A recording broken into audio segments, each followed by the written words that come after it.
করছে। অর্থাৎ বইটি কার কার হাতে গেল? প্রথমে পাইকারি বিক্রেতা, তারপরে যাচ্ছে দোকানদার, আর দোকানদার থেকে পরে যাচ্ছে কোথায়? কাস্টমারের কাছে, অর্থাৎ গ্রাহকের কাছে। তো পাইকারি বিক্রেতা যখন দোকানদারকে বইটি বিক্রি করছে তখন লাভ কত রাখছে? 10%, অর্থাৎ 100 টাকার জিনিসকে সে বিক্রি করছে 110 টাকায়।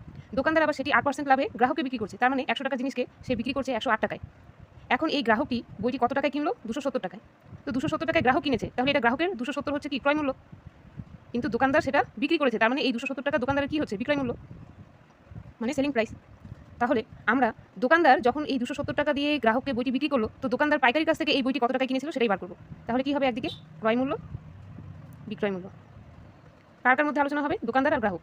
যখন বইটির দাম 100 টাকা ছিল, দোকানদার বিক্রি করছে 108 টাকায়।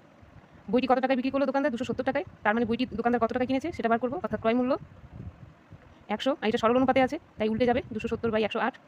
4 দিয়ে কাটি, 4 25 100, 4 27 108, 27 27, 27 10 270, তার মানে 250 টাকা।